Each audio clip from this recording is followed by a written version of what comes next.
Good evening, everybody, and welcome back to another Monday edition of the Bucket and Hoosier Show. I am Mr. Hoosier. He is a Bucket that way. And as usual, as we always started out, Bucket, how are you doing, buddy?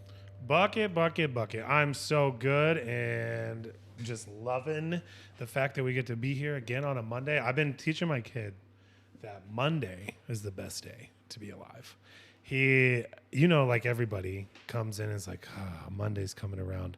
But I'm like, Monday's the day. Let's go. We're going uphill. Let's move it. Let's get stuff done. Let's hit this week rolling. And he's kind of buying into it. So I'm That's really good. starting to like Mondays a lot more than I ever have in my entire life, to be honest with you.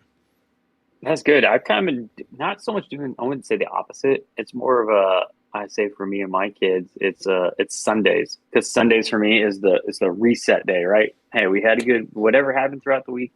It's over with. Sunday, let's get ourselves ready to go for the rest of the week. So let's get that mindset, get laundry done, the house cleaned up, and just set ourselves up for a good week. So yeah, I guess I see along the same things. I'm celebrating Mondays as well, but I guess I should think about doing that. It's interesting because the weekends used to be like that for me, but then I spelled championship wrong on the ticker. Then the weekends start to get away from me because of how busy we are. I mean, we Right. have soccer practice Tuesday, soccer practice Thursday, then we had baseball practice Friday, Saturday, Sunday. We had soccer games on Saturday, and then that's going to go away, and we're going to do baseball more with the kids and my other kids and another thing.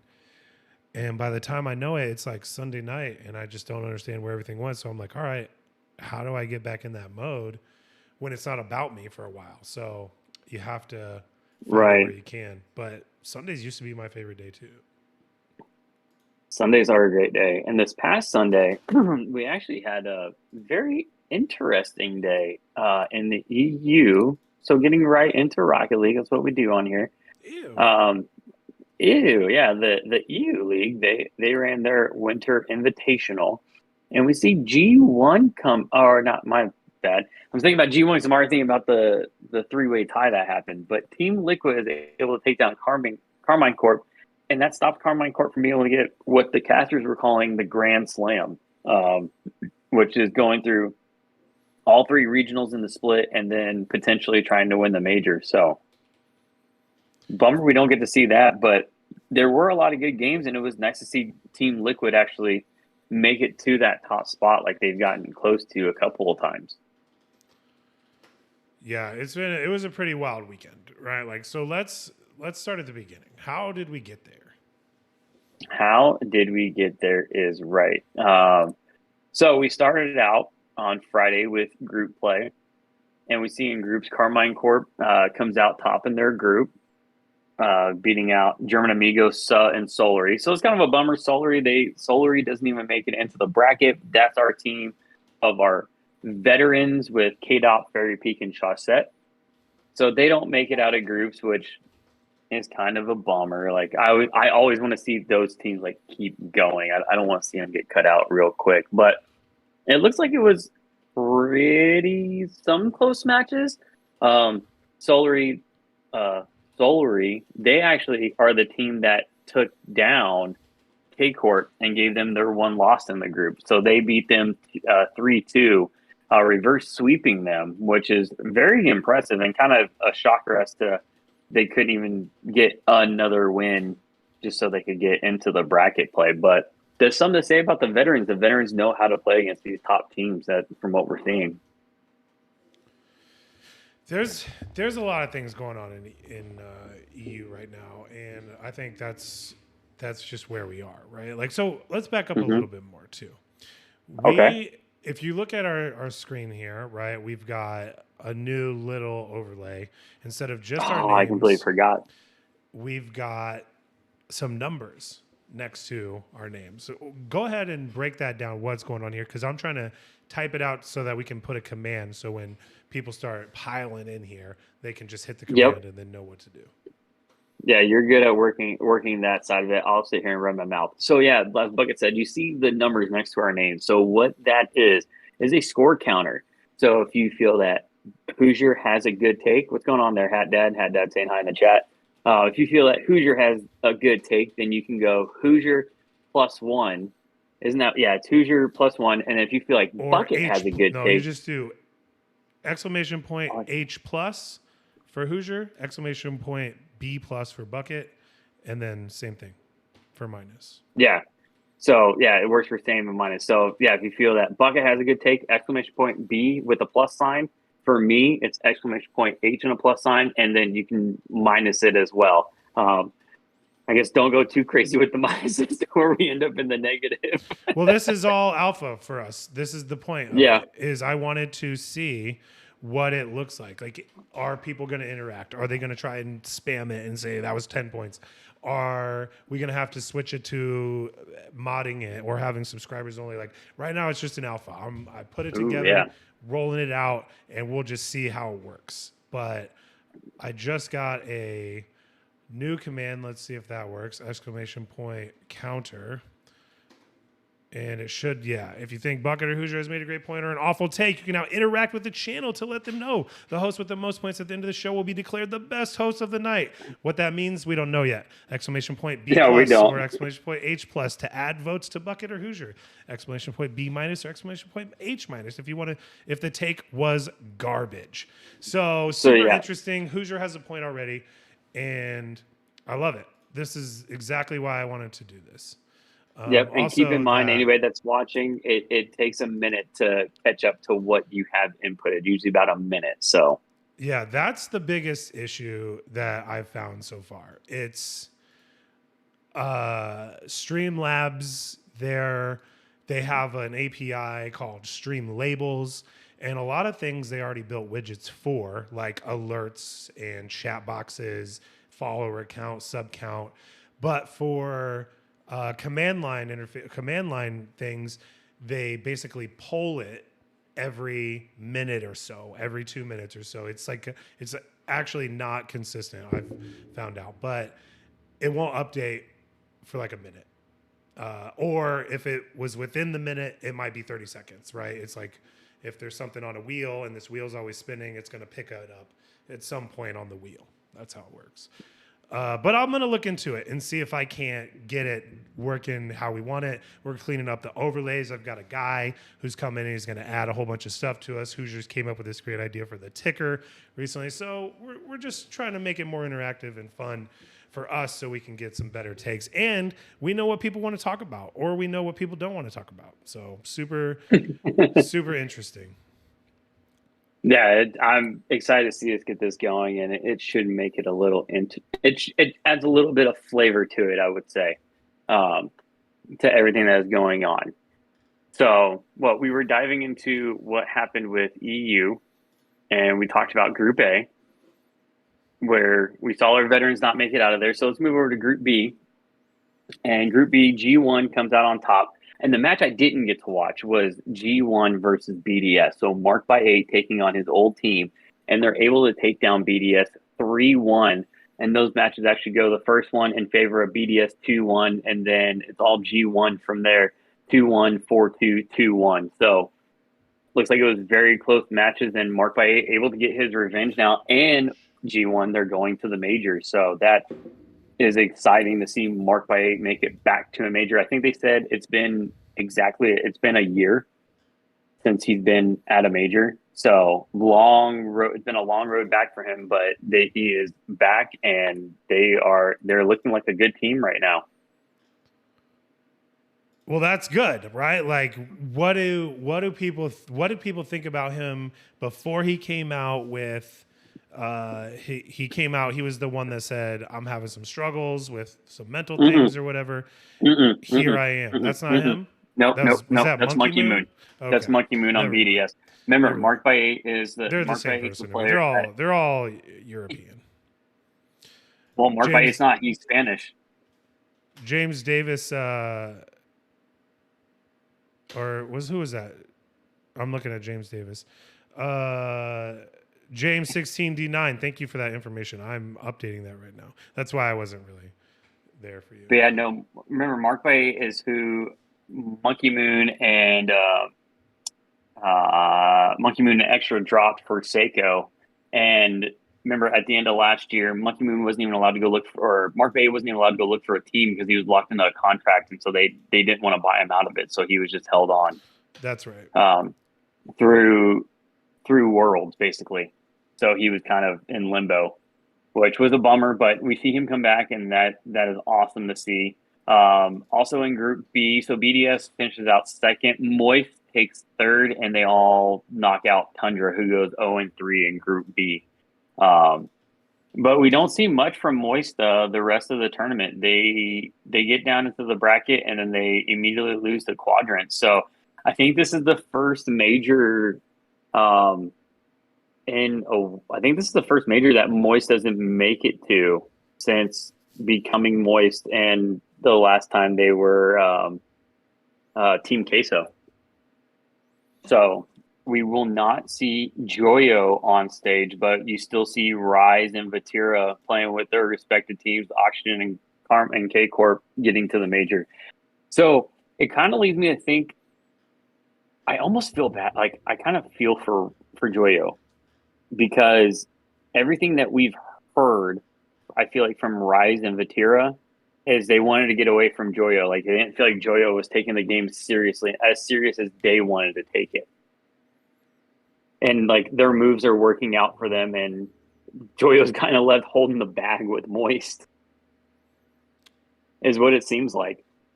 I mean, we know Vatira said that. I didn't know that it came out as well.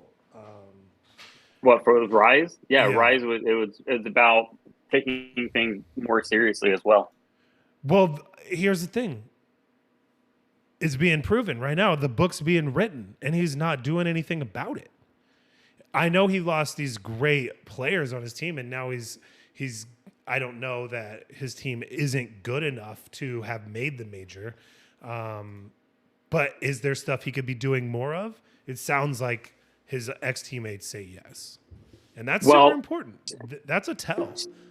So that leads me actually into a different topic, and I'm going to segue us off of it, because it came up in Chalkcast last week where everybody's talking about teams, and as far as what makes a team like being actually good. And I know you have been someone that's always said this, is that you just need to be able to do everything. And I've kind of always been the proponent of like positional players, even though Rocket League doesn't really have positional players, but maybe it's more role players. I think that's a better term for it.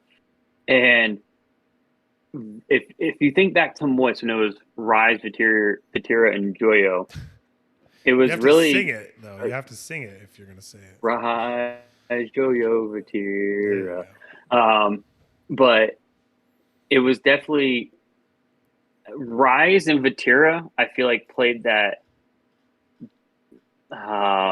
consistent role. Like, they swapped it on and off real well. And Joyo was just your freestyle like nutcase. You never knew what he is going to do. And now that he doesn't have those two established pillars with him, it's almost singled him out as you need these guys. And they really help build you up on that. I know. So like Wonka Watch saying Mark by 8 was the reason BDS was good. I think Mark by 8 is another good role player, right? He's someone that is consistent, always there, is looking to help, I guess, more defend than necessarily trying to be the goal scorer. And I think if you look at Gen G, so flipping over to NA, Gen G's the same way, right? You have Nolly and Abjack up there doing everything else, and Chronic, he's kind of that role player for them. So I think we went through a phase in Rocket League where mechanics were really everything. I think we're starting to go back to, hey, yeah, you need to have mechanics, but you also need that role player, that person that's going to do the dirty work for you. Yes. Listen, we're in agreement. I actually fell for that way of thinking for a little bit. And it's made me a little bit better of a Rocket League player and giving me more expansion in my thought process in how the game should be played and how I view it. But it always comes back to, this is a chess game. This is a team game. This is a legit, the strongest team is going to win, not the best individual players forming a team. It always goes back for the players, it seems like, to chemistry, longevity of how long they're able to play together and things like that. But for the average viewer, we're seeing it switch back from a lot of the solo individual plays to the strong teams, but you can mix some of that in. I think some of the better teams do have that ability. They have someone on their team that they can go to cause the other team to double commit, to get off the ball, to have to think about them twice. And then your solid foundation can come in and actually make things happen. Or the other way around, start off with them making things happen, and then your solo player gets a 1v1. So the better mix of it now, but I think the core of it is still, you have to be a solid team. It's not just playground. We're not playing street ball Rocket League. Right, yeah, it's not street ball Rocket League. And actually, last week on Chalkcast, that was something that Rise, or it was Archie really, might have been Rise too, that pointed out that that's how they feel with FaZe. FaZe is like a really, really big on their, I think it was Rise said it. He said all three of those players are the same. And I think that's what we've always seen, like from the time that Illusion left FaZe, that's what FaZe has become, is just three 1v1ers that there's not much team play going on. So yeah, that's been a huge difference for those teams. I know Jsu asking in chat, who is the better glue, Itachi versus Nolly? And I'm gonna have to say, as far as like glue, right now it's Itachi. As much as I love Nolly, I think Nolly is still he's if he was the third man on that team, I would say Nolly, but he's the number 2, right? Chronic's the number 3. So I as much success as Genji is having, I could see, if things don't go well, either maybe Nolly the one to move. This is all very big speculation. Yeah, what are we talking about? The best team in the essential Nolly. I agree with Western Hemisphere. I have always said, since the major, Nolly was underrated. No one was really valuing what he was bringing to the team. But I think his value is more as a very strong third who can come out and do something wild when you're not expecting it, than it is as a consistent 2. Because as much as I think Gen G has success against NA, I fear for the major. I don't know. I feel Gen G is kind of sus going into the major. Interesting. You think that they hit their peak too early, or you think they just never? What makes you say that? I think NA. The real big tell of it is going to be in the NA Invitational this coming week, right? If Genji comes out and they're able to bounce back from the cup, then okay, maybe I'm not on the right track. But from what we saw in the last regional, I think a lot of teams have Genji figured out, and I really think an EU team like a K Corp or a Liquid, there's not going to be a shot at all. Okay. So you think that just NA overall is still looking up at EU, and even though NA's best team is established as their best team, they're just not going to be able to go in and win.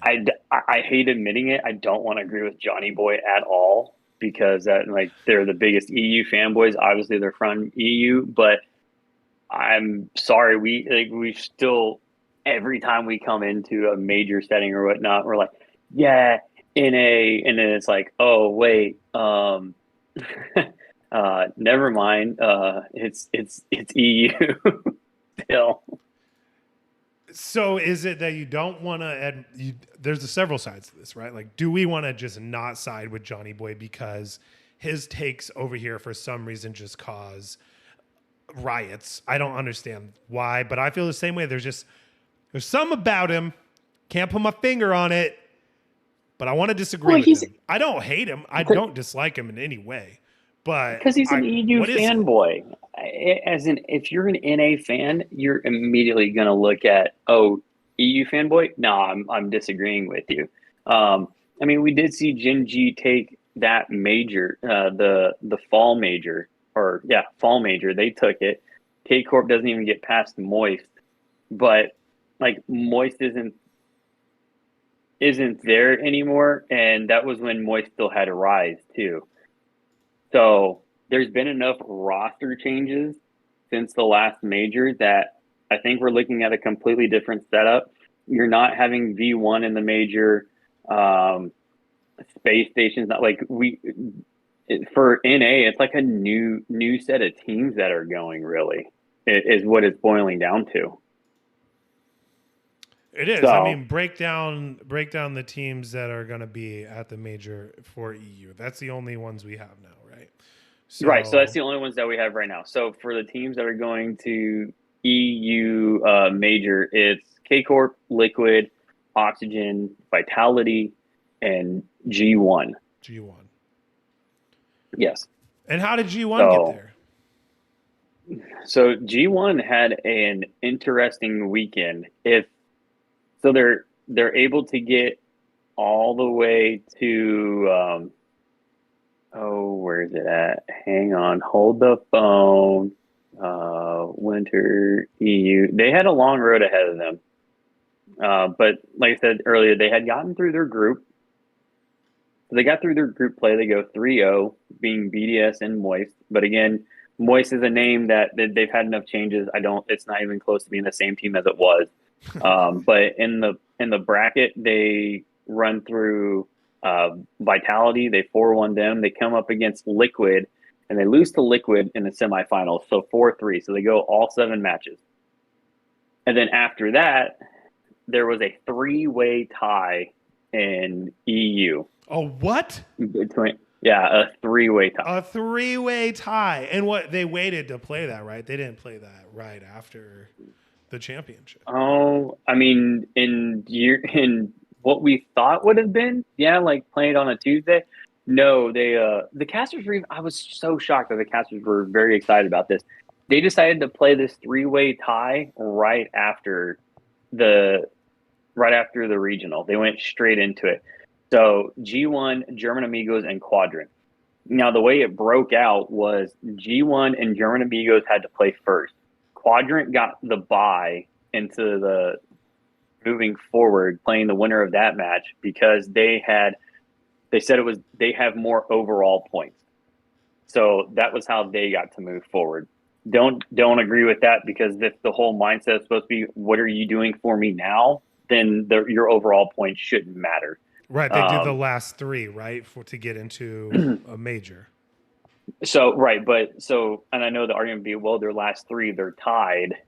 I would feel like there's got to be something like head-to-head matches from the last three regionals that you can bring up a better statistic than going off of your overall points. Either way, you gotta beat both teams to get there, right? So 3-way. G1 and German Amigos had to win 2 games. Quadrant only had to win 1. But they had to beat the team that was essentially warmed up and playing and in mode. So German Amigos and Quadrant, they did not play it all Sunday. G1 did. So you got G1 playing German Amigos. G1, I think they were 2 hours since playing Liquid, where like that was a very tough match. It goes all 7 games. It was close the entire way. And so then you had the tiebreaker. I'm trying to make sure I'm looking at the right one. So I'm trying to see how close that game between them and Liquid was. So like I said, it was 3-4. Game 1 goes Liquid 4-2. Game 2 G1 1-0. 4-1 Liquid. And then it's 2-1 G1, 3-2 G1. So that put G1 on match point, and they couldn't close it out in the next 2 games. Liquid beating them 4-1, 4-2. So you're coming off like a really tough matchup. So that's the 2 hours after. semifinals on Sunday. And then 2 hours after that, you're going to play a team that is fresh. Now, to be fair, I mean, German Amigos in Quadrant, they weren't sure. Because if G1, I believe if they beat Liquid, then they ought, like, there is no tie. So it was all predicated on if Liquid beats G1, then they would have to play. So you kind of know, but you're not sure if you're actually going to be playing. But G1 beats German Amigos, and they turn around and they play Quadrant, which they're able to take down Quadrant as well. So G1 punches their ticket into the major, which was huge for them. But yeah, I still felt like it was kind of awkward. Like, why didn't you hold off, hype up the matches, do it Tuesday, like Tuesday, Wednesday, gives everybody something else to watch during the week, because that's always been our gripe since this format, the way it's been. It's all crammed into 3 days, just shoved down your throat. You have no other time. Like, that's the only time you can watch this stuff, watch it live and keep up with what's going on. So why not just give it a day or two? And then that puts everybody on equal playing field of coming in and being rested, and also being able to strategize, right? Because like you're talking about, you're not sure. Well, I guess you wouldn't know who you're going to play, but like I'm preparing for Liquid. I'm not preparing for German Amigos in Quadrant. So give me time. Because of Wonka Wash, because of drops, Hoosier, we need them drops. I hear you. I do. I think that's a good point. Is we need more days with more Rocket League at the highest level on the stream, but also like we're trying to determine that on that day. Like, this is the day we're gonna have all the teams for the major done. There's a tie. Let's still get it done. But yeah, if they would have just been prepared and said, let's do it, we'll have a plan for it. Because I didn't hear anything about it till it was actually the case. You know, they didn't talk about when or where they were going to play it. Maybe they did. And yeah, that was the thing. Because Gibbs no, they didn't say anything till the day of. Like, it all of a sudden got talked about. So JC said something in chat. So what team, Zanil? What team is Zanil signed to? Because yes, I think he's I can't remember if he becomes of age by the major. I think that's what the whole thing was. And he signed to Team Liquid, right? I think.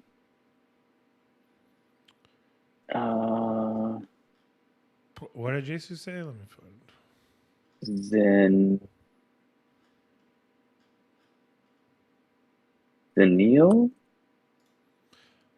Zanil. Dang. How the hell do you spell this? Zen. No, that's Zen. There's a Zen already out there. Oh wait. No. What game does this kid play? Oh, he plays Rocket League. Zen. Maybe it is Zen. Is it Zen Kit 16 February 20? Oh yeah, he would have just turned. Maybe this is the kid. I think I found him. He's on Vitality. Jasu, is he signed to Vitality?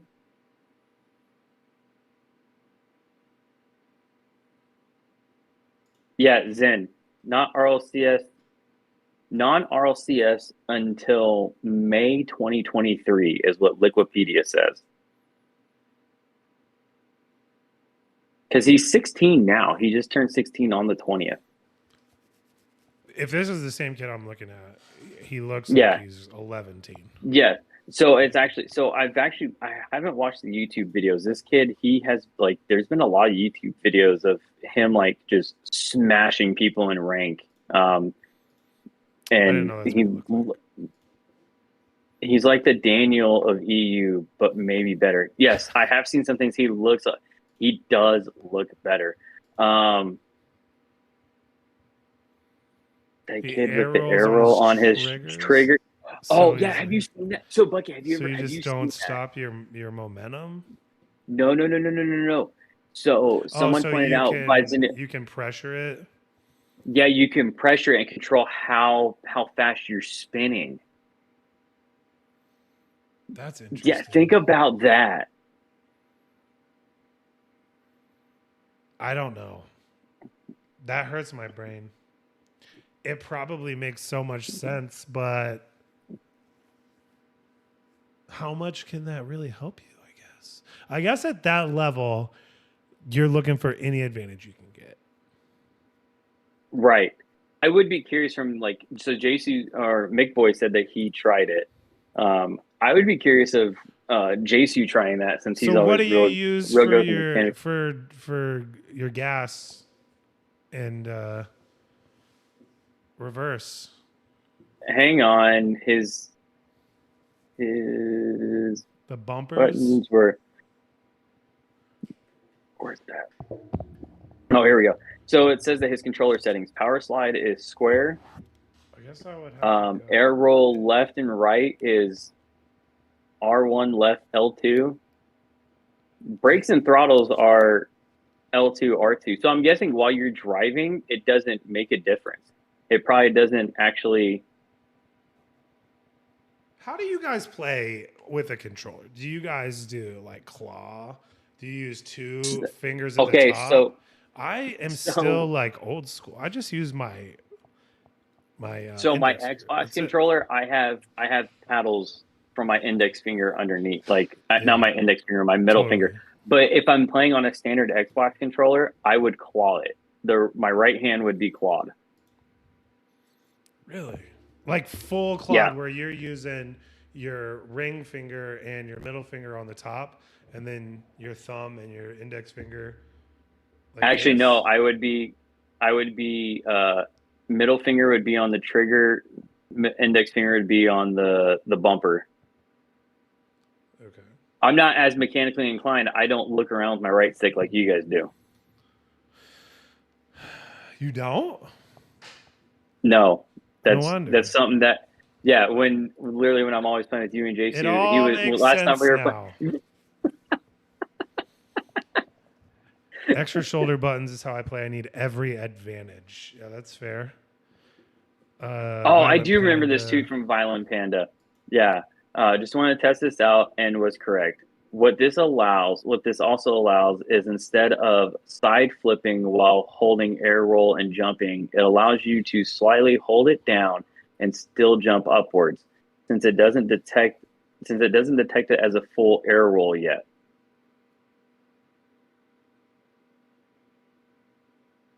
Hmm. Oh, yeah, I see it now. That's wild. You just have to get past. He's using a mod to be able to just like jump instantly. How hard is it to rewire something you Oh, already feel comfortable doing? It's I couldn't do it. so That's why difficult. that's why I can't learn directional air roll. It's not that you can't learn it. It's not Okay, that I you can't. refuse to. I It's refuse that to. it's too hard. This is what the conversation I had with my 8-year-old. It's too hard. Yeah, no shit. It's gonna be hard until it's not hard Yeah. anymore. Get on it. But if it's working for you, don't change. If you feel like you need to change something, you gotta put it in the time. No paddles. Right trigger gas. Left trigger reverse. Right bumper nothing. Left bumper drift air roll. A is jump. Flip is B. I don't know what B and square and X. I'm guessing That B would be circle for you. First base. circle. Interesting. Yes. So first base. First base. That's literally how I explain. If I know if Yeah, we're using making the different controllers, switches. I'm like, yeah. Was he Mick Boy, playing like listen. this before? I mean, I guess that's what it comes down to. This kid is. I mean, it's Well, crazy. so He's got a think. page. He Okay, was think born about this. in 2007. Yeah, shut up. Think about the things you were doing in 2007. I was graduating high school. This kid was being born. Yeah, I know. But I think that's the thing with so your Daniels, your Zens, probably beast mode. Anybody who came like really got into it after free to play, all they know is directional air roll. Whereas when we all started playing, it was free air roll. Like that's just what you use. That's what the default was. So you didn't even think of changing it. That's all there was. Yeah, that's all you didn't even think of trying something different. But it's interesting to see once again. Like I think last year we were all with flip resets and ceiling resets. All of us had just been like, the mechanics have all been found, and now in 2023, it's okay. Wait, hang on. It's not a. I wouldn't say it's a complete new mechanic, but it is a new way of using a mechanic, and it's interesting how much I don't know advantage or the how much more control you get with that. Yeah, it's mind boggling. Puts my mind in a bottle. I can't understand it hurts my brain. I think it makes so much sense on the outside looking in. Like if you were to build the perfect system to do all these mechanics and you said, hey, it makes sense. But then how do you use pressure advantage for driving forward or going in reverse? So you just, whenever you press the button you're using, it's always maximum? Oh, I don't know. I mean, it makes it. What makes sense is looking down. Violent Panda explains it more. I guess it's so. Think about when you go up to do a double jump aerial, you usually have to get up and get through the jump before you can adjust your car. And now what Zanil's able to do is he gets up and can start moving already and gets that jump boost in the direction that he wants to go. So I would be curious in someone doing how much time is gained, like from going up, doing your jump, adjusting and going, and how much quicker does he get to the ball? Because like Panda points out, what it allows him to do is he can start turning, but it doesn't roll his car all the way. It doesn't completely register it that he's actually moving it in that direction.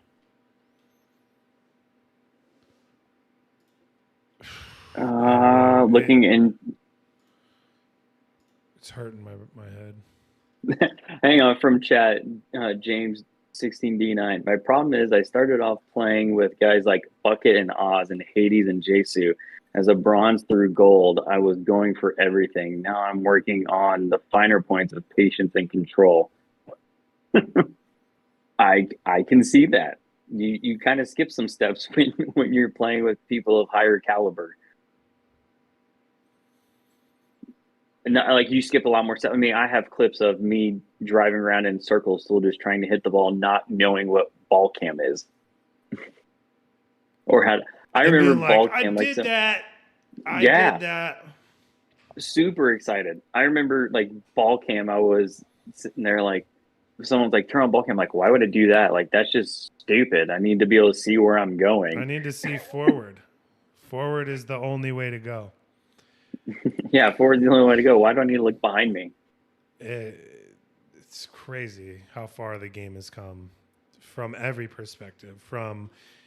I'd be interested to go back. Here's what we need to do, Jesu. Here's a replay analysis for us to go through, is to go through some of the first RLCS games, like one of those, and then it doesn't matter, an important game, a well-known game, a non-well-known game, and then compare it to the gameplay now or over the seasons, or have a couple, like a series, and say this is how this team won or why they didn't win. Something I would say if you guys were going to look at a series of time for games, I would be curious of looking at like the year of Cloud9, the year of infield passing, and how does that compare to the fast pace that it's a faster paced game now, right? Where you're going passing to mechanic. Like you're making this flip really quick. Whereas back then it just seemed to always be infield passing. Excuse me.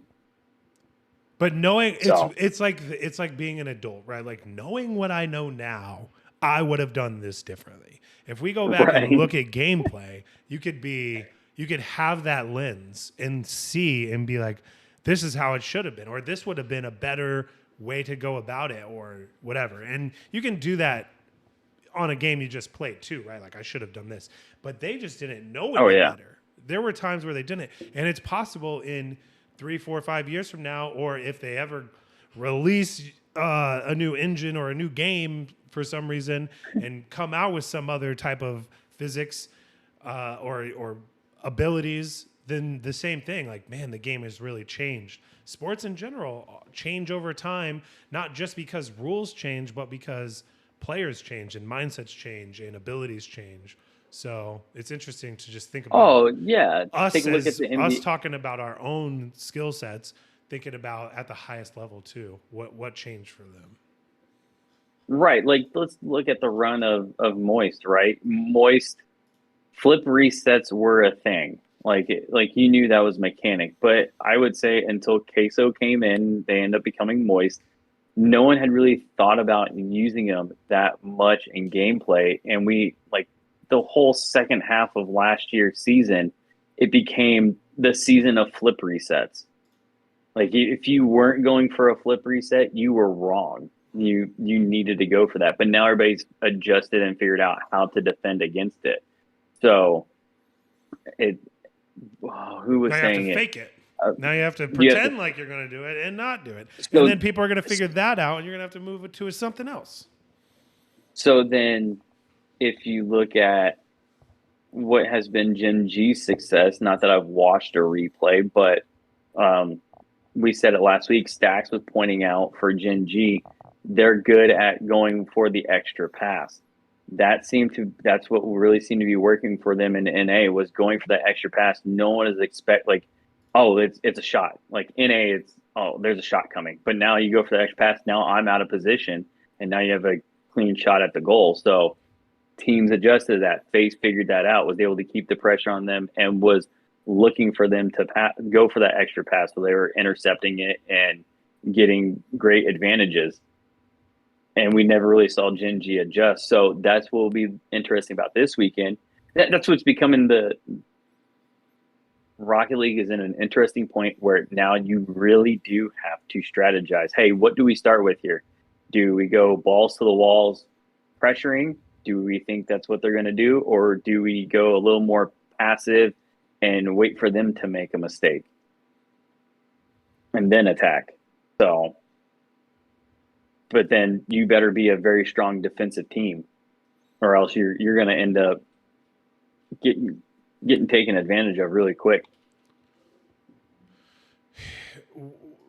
I want to get back to the EU versus NA controversy and what we've seen and what you've said to me was about the Chalk podcast, and that some people were saying talking a little bit of garbage, and I think that kind of plays into what we were talking about right before this conversation with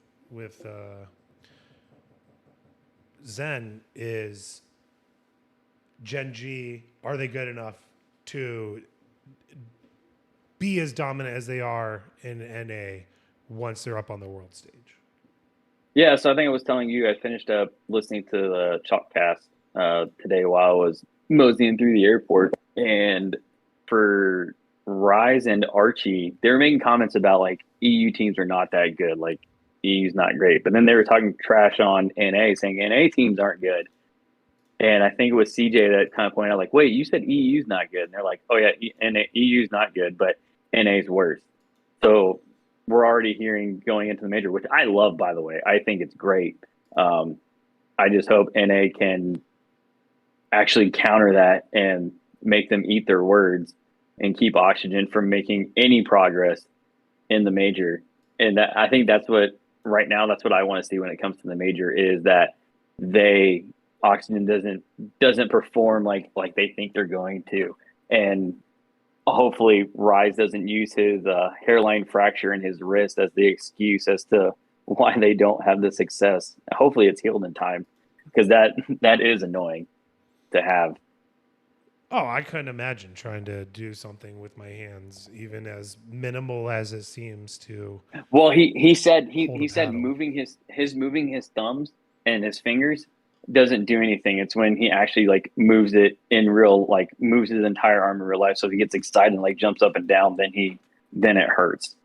Um, so like I think he even said he went and saw a doctor, and he was asking like, well, like nerve damage, am I have to worry about that? And he's like, no. He's like, show me a movement that you do.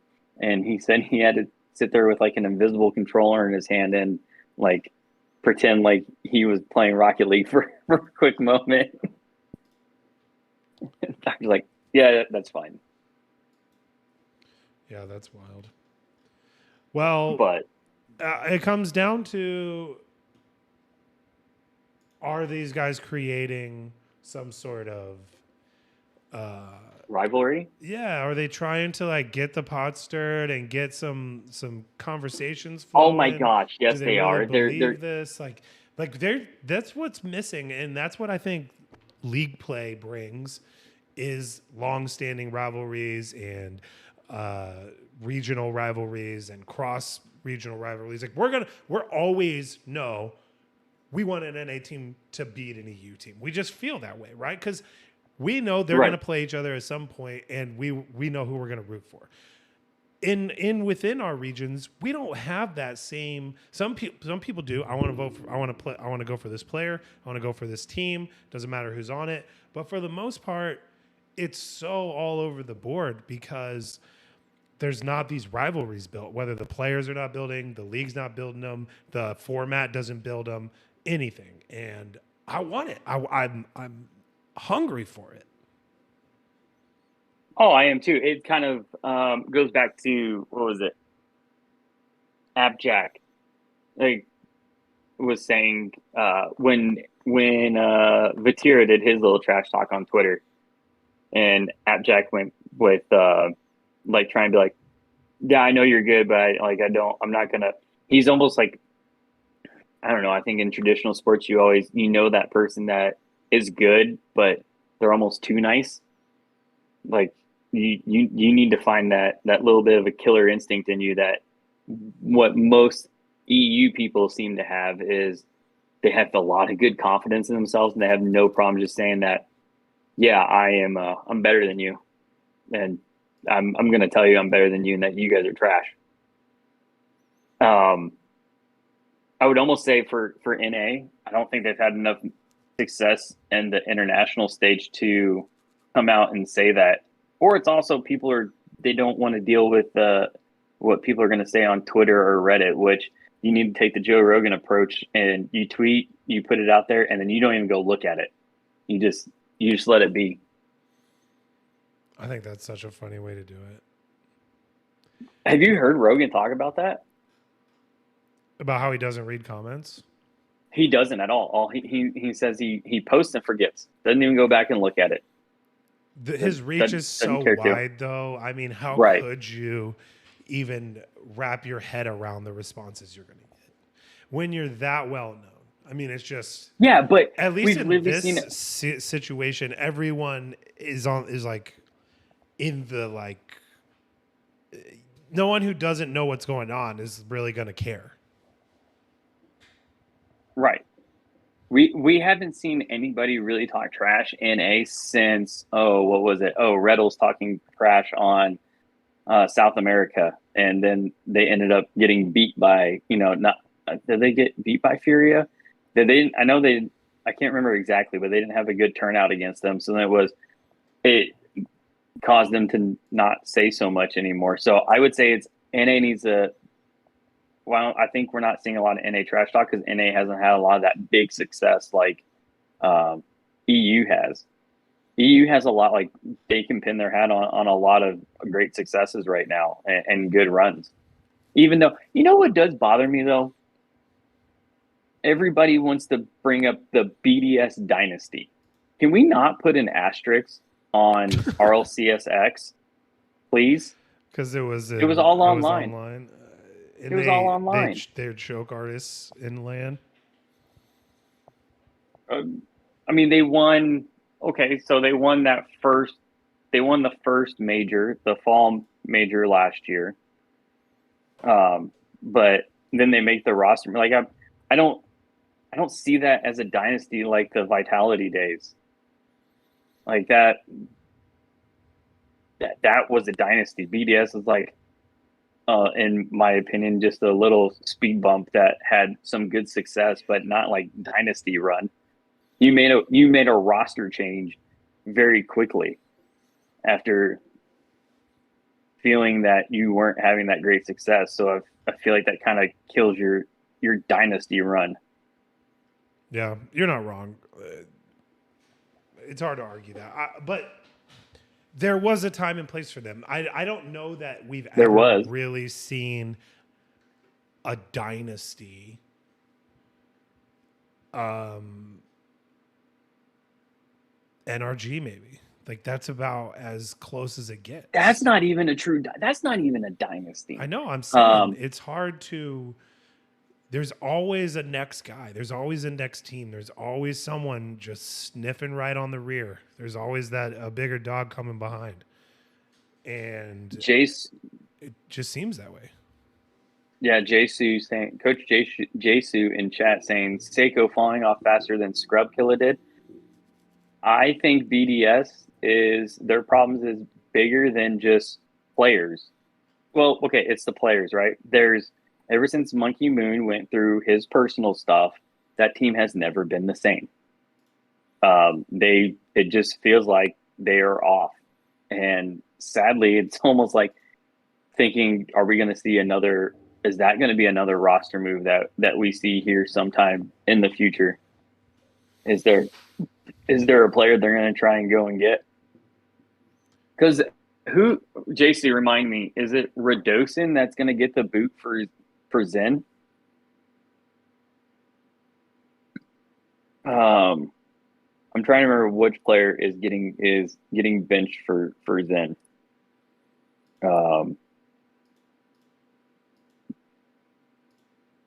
When did you say that he was eligible? In May or in March?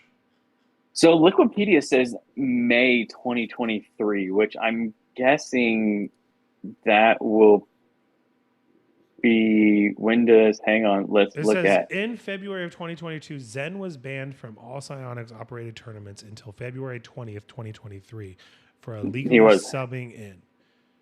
He did. While he was underage and unregistered. So spring, so he's gonna play in spring. Spring starts July. Sheesh. Yeah, No. That's what Liquipedia says. No. No. What? Spring split major. The spring split major is in July. Yeah, okay. All right. My bad. Someone minus this kid. Unbelievable. In July. So it starts for EU, they start May 12th. Okay. And NA starts May 5th. It's crazy how much time there is in between splits. In between, it blows my mind that they want to wait that long. I know there's a lot of reasons to, and we're talking about all these things at the same time, right? Like there is obviously some sort of mental game these guys have with the teams they're on, the orgs they're on, the other players themselves. There's the physical demands of being in certain places for some of these organizations and teams. There's the other stuff they have going on in their life, like schooling, whatever. There's so much consideration for these young kids at 15 and older to be performing at a super high level. It's just got to be super stressful for these guys. And that's why we see the rise and fall of some greats. I mean, you see this in all kinds of sports. There's expectations for this player to be good out of the gates. This player is an up and coming person. This player comes out of nowhere. We see the same things here. But it all just,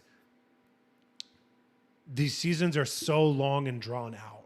And I can't figure out if that's a good thing or a bad thing for the longevity of the sport and for the longevity of the players in it. I don't know. What was the consensus? What are people thinking about that? Oh, I think it goes back to, again, to the age-old question: Do you raise the age limit? Then finally, right now everybody's afraid to, because you have your Zens, your Daniels, your Aquas. Like, you don't want to cut those players out, but I feel like it might get to that point, because I feel like what's a drawback for a lot of teams is that when you're playing these regionals, you're sitting in your own home playing. And many teams that we've seen have very good success, they're in a room playing together. Like, you are in there, you're playing with your teammates, you're all right next to each other. It adds that, yeah, it's online, but you get kind of a semi land field feel, because you're sitting right there with your teammates. I mean, that's when we've seen V1 perform the best, is when all three of them were in Minnesota together playing, and it worked out. And as Shiz says, the mental is huge. Yeah, it's a huge mental buff, just to be able to. There's no ambiguity, right? Like, when you're sitting here playing with people, when you're sitting there playing, and you can't see the person, but even though you can talk to them, if you don't get a response or something, you can start second guessing of where, like, oh no, like, how are they feeling right now? Like, when a player goes quiet, how do I get them to start talking again? Whereas, like, you're right next to them, you can literally bump them, be like, what's wrong? Like, pick it up. I need you here with me, because I need you to do your part. So yeah, I would say that's the biggest drawback to playing online. The world is moving to that, though. I mean, you see that in the workforce, even, where you don't have the same office camaraderie for some specific I think that's coming back. types of places. It should be, and that's where I'm going to. It is, working from home is great. I love it. But I miss out on a lot of stuff. I miss out on some of the camaraderie. I miss out on some of the conversations. I miss out on some of the networking. I miss out on some of the stuff that really matters, personal level and professional level. And here's my argument again for the young kids. Those kids, Daniel, Zens, they're the exception. They're not the rule. And the rule is that most of these 15-year-old kids should not be pressured to think they need to play at that level today. The kids who are, they got to wait a little bit. They're only going to get better, right? Is that the hope? Or are we just missing out? Should we just let everyone play? And that's the dilemma that esports is going to run into, because it's not, you can, in theory, have an 80-year-old man versus a 30-year-old man versus a 21-year-old versus a 15-year-old in an even playing field, in theory, right? It's not essentially restrictive to age. But the way life works, there's different peaks and valleys and things you got to do in your life. And a 15-year-old kid is barely able to fathom that, and putting them into high pressure situations where it's paid, getting teams behind them and orgs trying to give them or make them contracts and all these other things they got to go through. It's a lot. And I don't think that everybody's ready for that. Maybe some kids are, but by putting that, allowing one 15-year-old to, makes all the other 15-year-olds who want that to be a dream think they got to do it right now, or try to live up to that expectation. And it's just unrealistic. It's very unrealistic. But, and that's where, like, I don't want to take away from them either, but I can say, like, how awesome is it for a 15-year-old to get in and cash in on something that they're really good at 15, and set you up for something much bigger than yourself by the time you're 20. Like Is that's that what we're seeing? Are these kids? I mean, this is the interview we need to go find. Younger guys who've been through the scene and already done. Did this set you up for something? Are you glad you did it? Would you have done something different? Would you have waited longer? Would you have stayed longer? Ask them the questions. Get the information. Because there's people out there that have gone through this already. We need to be asking them. I just saw a guy, well, an NFL guy, who I don't remember what his name was, but he's just come out and said publicly he killed it at the combine, all this stuff, and it's been 8 years, and now he can barely walk. His knees are hurting. He can't do anything because football ruined him, right? Like, but that's a physical thing. Same thing. mhm. There's got to be some consequences on the other side. There is. I think the scary part is we're still a good 10 years away before you can actually get um, a good gauge at what the benefit and the downside is to competing at 15, 16 at the esports level. And like that's all that you're really committing your life to. I think the first one that we can all really look at and kind of gauge is Justin right now. Justin was the prodigy rookie who shot to stardom very quickly, but we've heard him multiple times talk about his mental and that he didn't have time to go out and socialize and be just a kid. So, and he seems to struggle with, he had all the success very early and then it kind of plateaued. And in the last year, it's actually kind of gone down.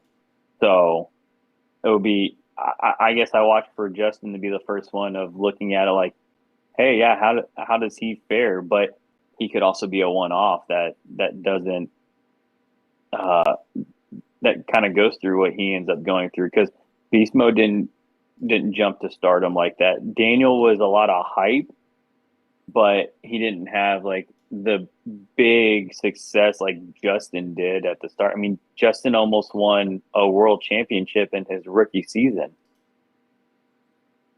Um, so I mean, they were That's one immediate goal away. satisfaction, though. I mean, I'm talking about long-term consequences and long-term effects, and that's the balance that people are trying to find for these kids, and they have to find for themselves. I was of the group initially. That's dumb. Let the kids decide what they want to do. And then we went through that whole apparently Jack thread and we talked about it. We had a whole conversation and it changed my mind. And then you kind of flipped over to the other side too, like from your side, I which did. was that. So it's super interesting because we both were on one side, we both flipped, and we both have similar thoughts about it, but there's just so much gray area. It's hard to make rules for gray area. So everybody's bringing up Seiko in chat. Seiko 18 started playing competitively in 2020 with Space Knights, but I wouldn't even compare Seiko to like like Justin. To me, Justin is his own case study because of how close he was and how much success he had immediately at the start. And Jesu putting in chat, I think CRL is such a great platform. Get education and play esports. Maybe they need feeder programs in high schools too. Then you go CRL or you go pro, but you need to keep your grades to participate. So I will say with that, I don't, to me, it's not even the grades, right? Because we all know from traditional sports that currently in the NCAA, when you look at any sport that is going on, a player that is on scholarship, a lot of times they get bum classes and the teachers just push them through. So I don't even think it's the grades really. And it's That's talked about speculation. everywhere. You're speculating. You're It not is not wrong. speculation. It is not speculation. Even go Pat McAfee talks about it at length anytime that he can. And he wasn't even like a big time player. He was the kicker. There's gonna be special treatment for players. There just is, or for people Right. who make money for something or are known for something or whatever. Not every player is gonna get that. uh, esports is going to have to fight their way into the college rankings or to the I system. don't. I don't think it's immediately just going to thrive. I would. I would completely disagree. Colleges are way ahead than what anybody else is thinking. I had a coworker. She came to me and she has a 12-year-old, and he told her that he could get a scholarship to play Fortnite. And she like stopped me in the hall. She's like, "Hey, you play video games? Is this true?" I was like, "Yes, it is true." Like colleges are handing out scholarships because there's a market there, right? Colleges are private institutions. They're all about making money. So if they could pull in any big name to represent their brand, the same thing as an org. You're signing teams are signing orgs are signing teams to represent their brand. So colleges are just doing the exact same thing. And my fear is right now, I think college esports is in a very good place. I don't want college esports to get wrapped into NCAA sanctions and I think NCAA rules because I think that could bottleneck how good it could be, which is you don't have to go to a big name university. You can go to like some of these smaller name schools and help bring them to the forefront.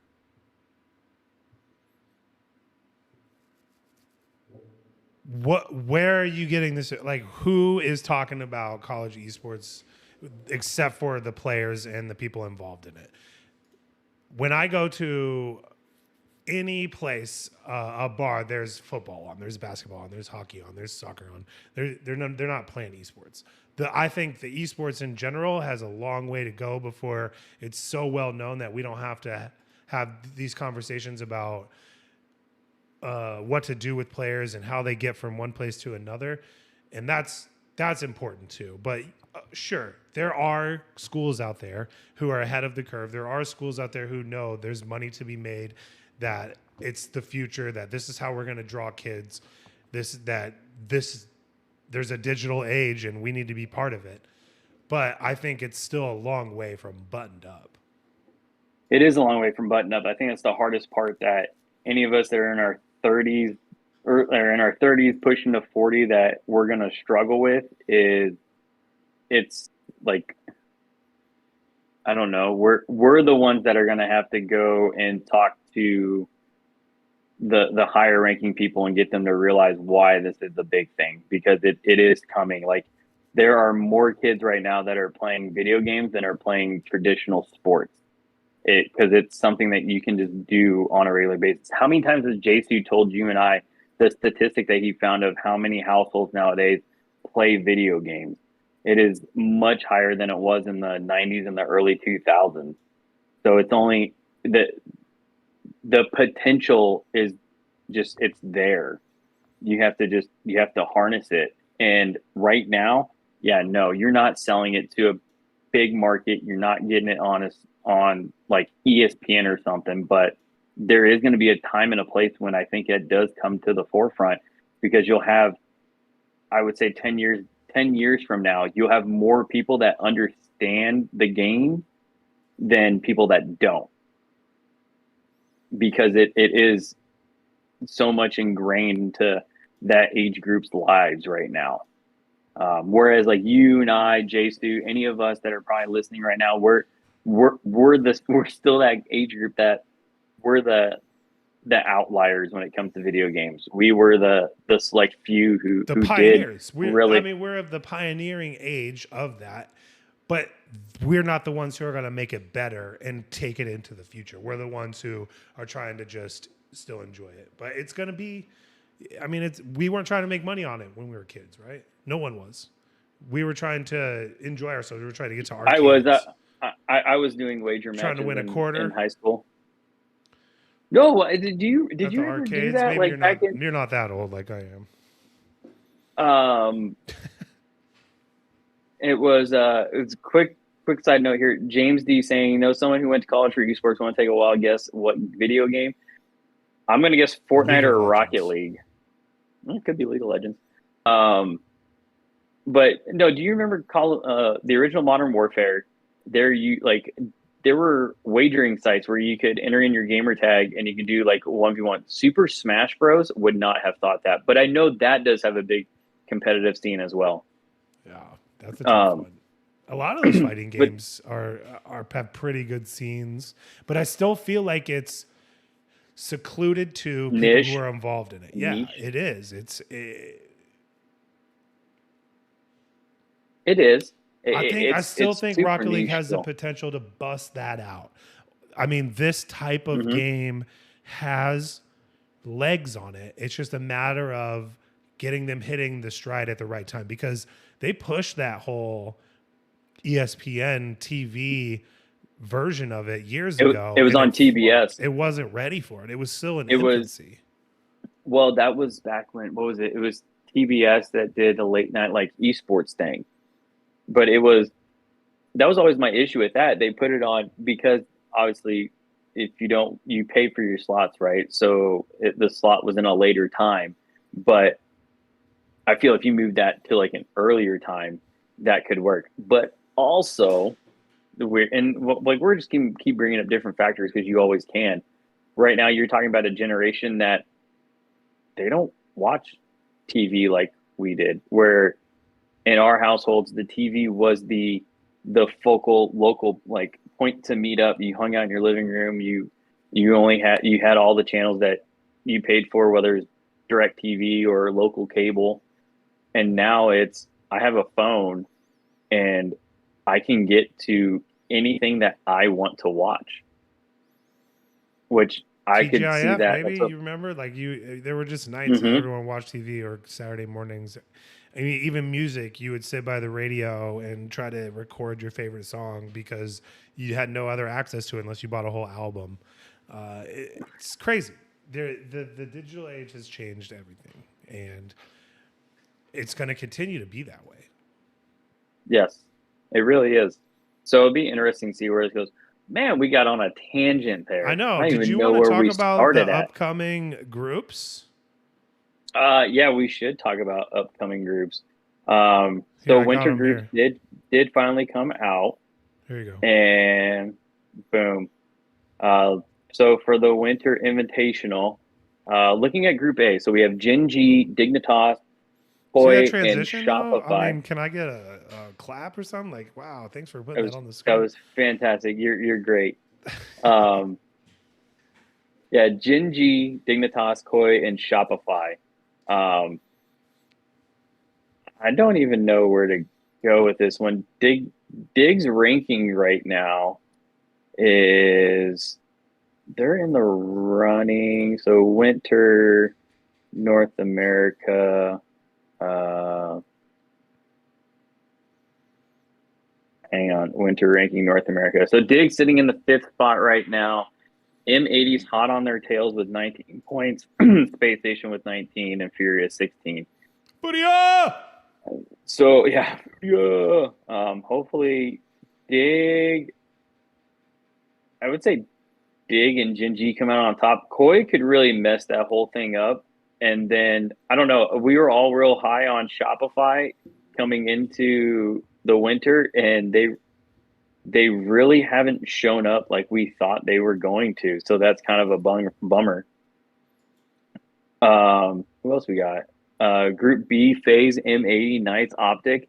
I'm still pulling very hard for M80, and I would love to see them take a series off of Phase if they're able to. I think that would be huge for them. Don't see Optic really having the bounce back, but if Optic was to pop off, then they could definitely mess some things up for everybody else. Group C, G2, Space Station, Furia, Ghost. I don't know. I think for me, I want to see Furia really have a good invitational. They don't have a lot. They still have a chance. They're only 4 points out of 5th place right now, depending on where Dig finishes. But yeah, I would like to see Furia actually bounce back and cause some ruckus here in the Invitational. But Space Station, I don't have a lot of hope for because this goes back to like we were talking about where teams are Are they all 1v1ers or they actually have something going on? And I think this team has shown us that they're missing that anchor person right now. I think Arsenal was supposed to be that anchor, and Arsenal just doesn't really fit that role. Um, so I, I'm struggling with that right now. What do you think? There's a lot going on. I think it There is. boils down to the the major possibilities. Who can get in based off of the standings right now? Are those teams going to step up to the plate? So if you look at the rankings, right, the total points and all that, how do they get into the winter major? And we Yeah, know I'm we on my got laptop. five I don't have it. spots. We got 5 spots. I took a picture of it, but I couldn't find a place to put it on the screen here. I might be able So to. I know Furia needs a lot to happen. Like they would need Dignitas, M80, and Spatian all to flop, which that's one thing that helps Fury right now is that they're matched up um with Space Station. So they can start there, and then they just have to hope that say Dig doesn't have a good run with Koi and Shopify and Jinji, and that M80 struggles there in Group B. But part of me says I don't see that happening, but it is Rocket League, and any given weekend right now, a team can just show up and pop off 100%. It's true. And then moving over to Group D, Complexity, V1, NRG, and Axel. Isn't so Complexity, they're in the number 2 spot right now for winter rankings. They're looking really good. V1 is they're a lot of points back. They need a lot of those like number 4 seeds to really beat some teams here this weekend. Don't really see that happening. NRG, they're sitting in the I guess 9th spot. They're tied with Furia Knights and Knights. So some things could happen for them, but as what we've seen from NRG, I think Rizzo even said it. They're playing. They look better, but they're just missing on a couple of things, which I have also felt that about NRG. They look a lot better. They picked the pace up a ton, but what was Archie and Rice saying? They were calling out Squishy and almost calling Squishy washed, saying that he needs to stick to the YouTube. The YouTube. Yeah, they're saying he needs to stick to the YouTube, and Garrett needs to go be that anchor man, that anchor player on another team. Like they were saying if you what was Archie was saying if you take Garrett and put him in Furia, that would work out. He thinks that would work out real good. You put Card and Yan with Garrett, but that's a language barrier, so who knows? And then a lot of variables Team Axel rounding out this group, which our buddies from the EU were just ragging on that team hard. So I like that they're talking crap, man. I mean, it's time to be. Oh yeah, it's time to put up or shut up when it's up against it. But five spots for NA, more or less. I mean, Genji's already in. Complexity has 31 points. These teams still got to get top 3, 5, 8 in order to make it. So it's not shoo-ins for these teams. But like you're talking about, NRG has 16 points.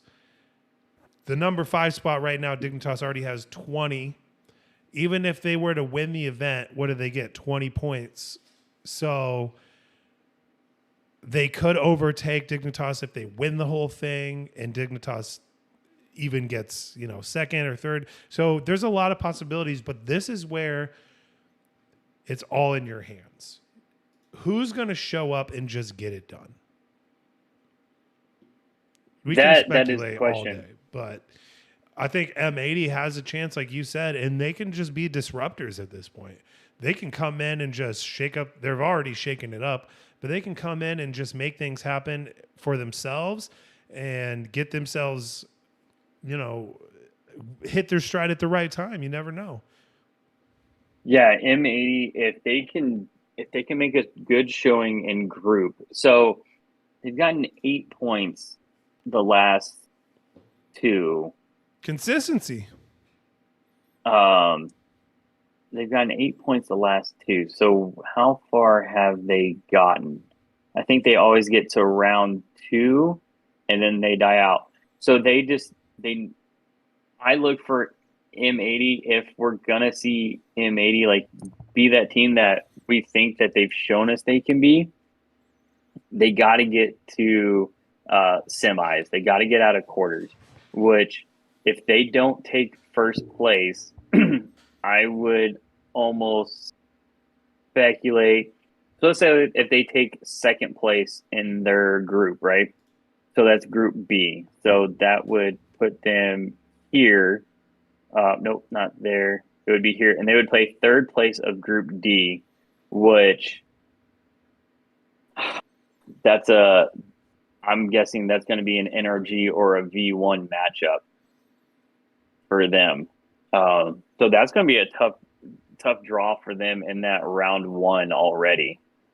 And even if they were to win, so say they do win that move to quarters, which they have gotten to the last two times, the team they would place is the winner of Group A, which is most likely Gen G. But if Gen G goes down the trend that they've been having and Dignitas is able to take advantage, then they would go against Dig at that point, which that would be a fun matchup because then you literally have the two teams that are vying for that fifth spot battling against each other to see who basically is going to go to the major.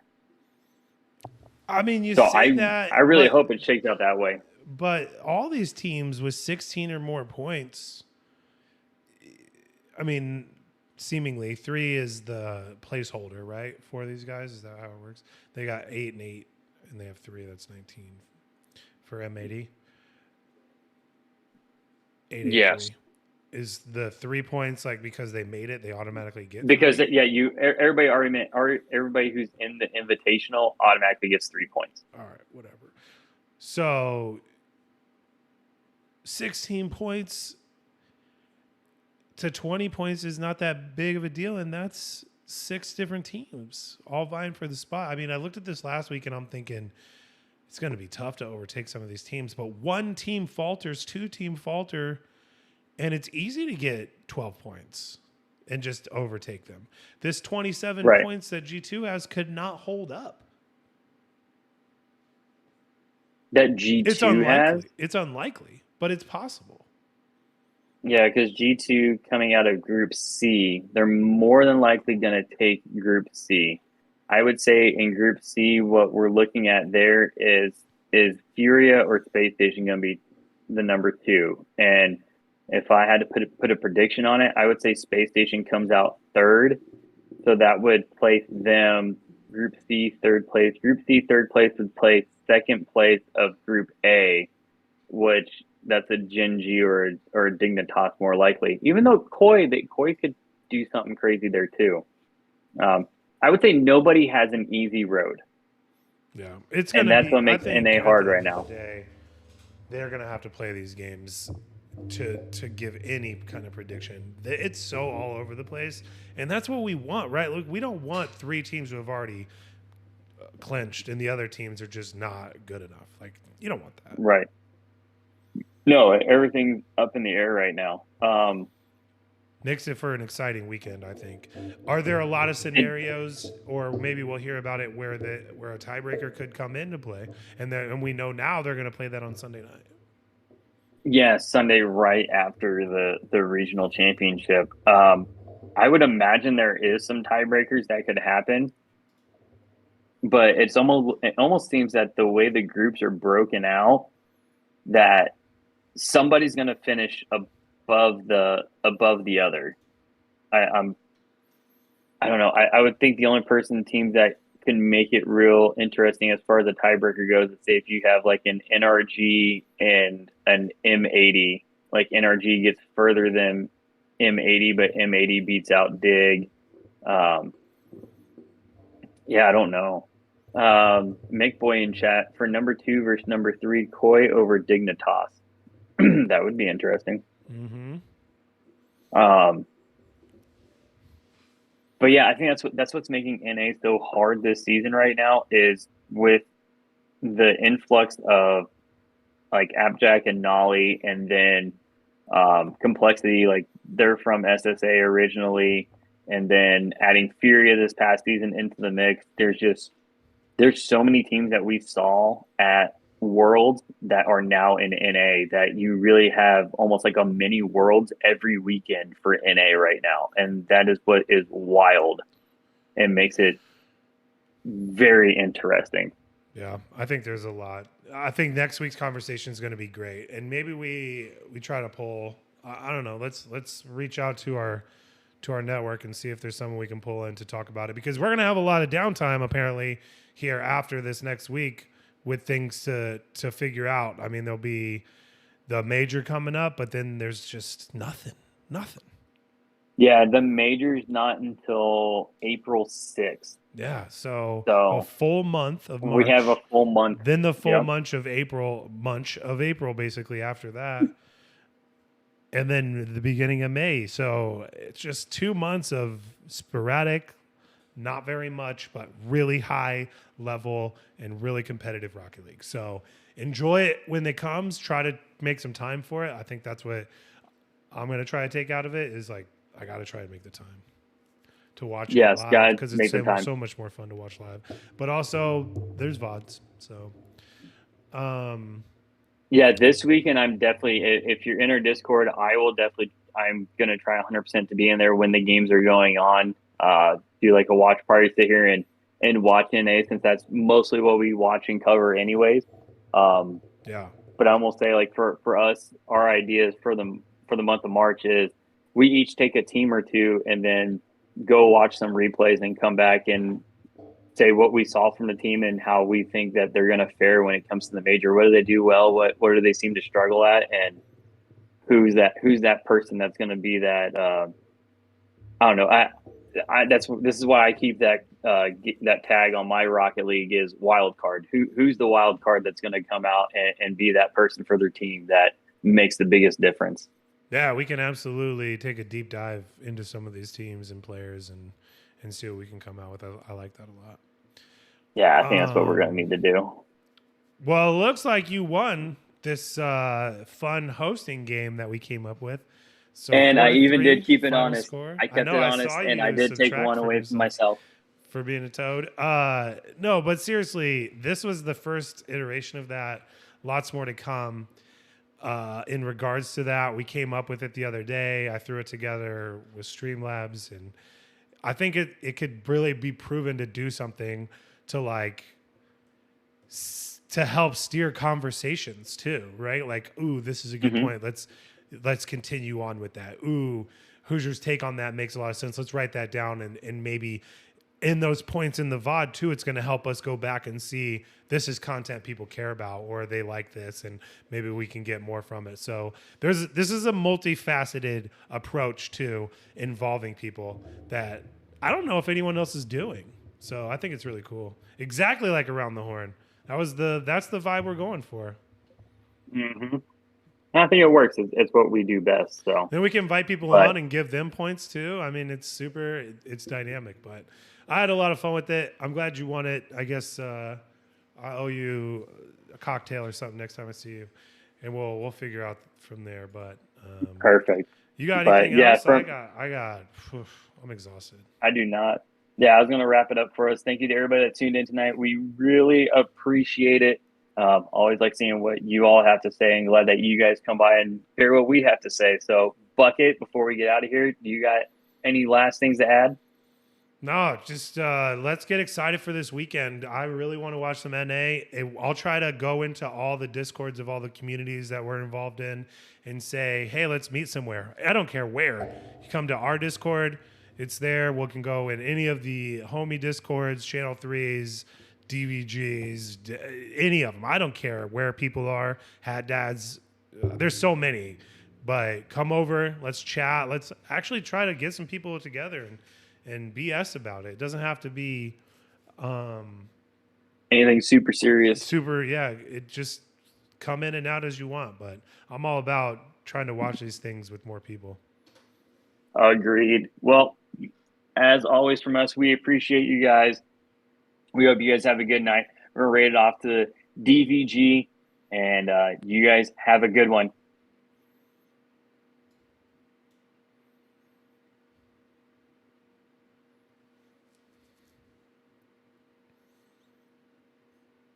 All right, we got these people out of here before